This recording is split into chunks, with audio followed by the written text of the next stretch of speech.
नमस्कार दोस्तों, आप देख रहे हैं नेपाली न्यूज इन हिंदी, जहां हम नेपाल की हर बड़ी और ताज़ा खबर आपको सरल और सटीक हिंदी में पहुंचाते हैं। आज हम नेपाल के एक बड़े खबर लेकर आए हैं, जो नेपाल के पूर्व नेपाल विद्युत कार्यकारी निर्देशक कुलमान घिसिङ के बारे में है। नेपाल विद्युत प्राधिकरण के पूर्व कार्यकारी निदेशक कुलमान घिसिङ ने ऊर्जा क्षेत्र में अपनी पहचान और लोकप्रियता के बल पर आखिरकार बुधवार को औपचारिक रूप से अपनी नई राजनीतिक पार्टी की घोषणा कर दी। चुनावी सरकार में मंत्री रहे घिसिङ पार्टी के सर्वोच्च पद पर तो नहीं हैं, लेकिन ये दल उन्हीं के नेतृत्व और छवि पर आधारित बताया जा रहा है।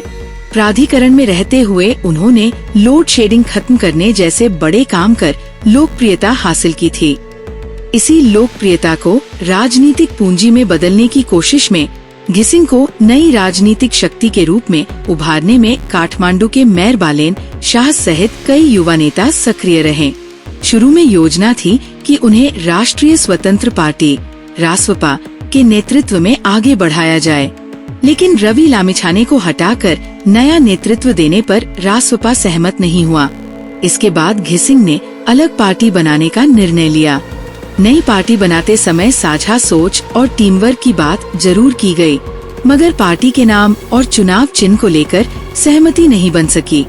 उज्यालो नेपाल नाम और बिजली का बल्ब चुनाव चिन्ह से पार्टी को अत्यधिक कुलमान केंद्रित बताया गया, जिसके बाद सुमना श्रेष्ठ और बालेन शाह की टीम फिलहाल पार्टी में शामिल नहीं हुई।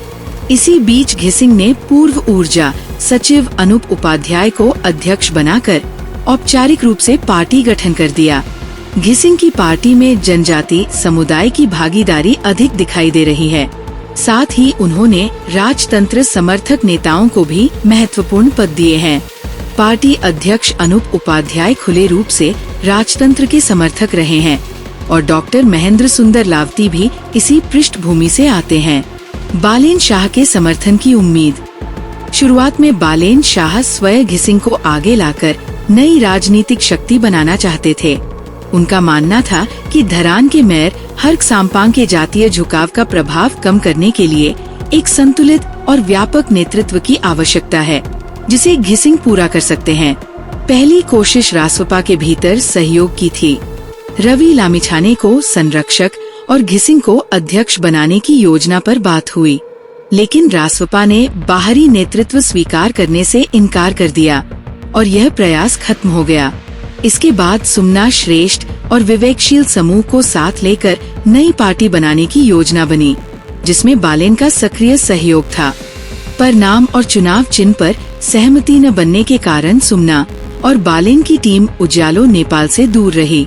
कुलमान घिसिङ अब भी बालेन का समर्थन पाने की कोशिश में है, क्योंकि बिना बालेन की जन स्वीकृति पार्टी की उपस्थिति कमजोर पड़ सकती है। हाल ही में दोनों के बीच मुलाकात भी हुई और घिसिङ चाहते थे कि बालेन पार्टी घोषणा समारोह में शामिल हों।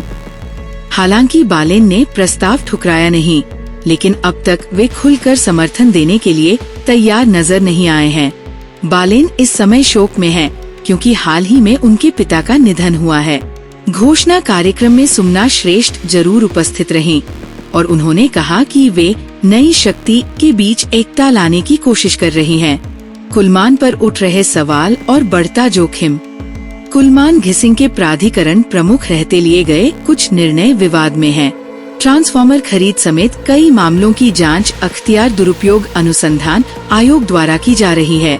मंत्री रहने के दौरान भारत की एक कंपनी से बिजली खरीद समझौते में भी अनियमितता के आरोप सामने आए हैं। विशेषज्ञों का कहना है कि यदि पार्टी पूरी तरह व्यक्ति आधारित रही तो किसी भी विवाद का सीधा असर पार्टी पर पड़ेगा, जैसा रासवपा के साथ हुआ।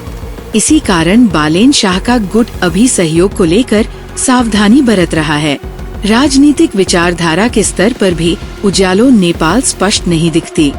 कई महत्वपूर्ण पद राजतंत्र समर्थक पृष्ठभूमि वाले लोगों को मिलने और घिसिङ के पारिवारिक संबंध राप्रपा से निकट होने के कारण बालेन की टीम तुरंत समर्थन देने के पक्ष में नहीं है। तो दोस्तों, ये थी आज की महत्वपूर्ण खबरें। अगर वीडियो जानकारी पूर्ण लगा हो तो इसे लाइक और शेयर करें और नेपाल की ताज़ा खबरें हिंदी में पाने के लिए नेपाली न्यूज इन हिंदी को सब्सक्राइब कर बेल आइकन जरूर दबाएं। धन्यवाद। फिर मिलते हैं अगले वीडियो में।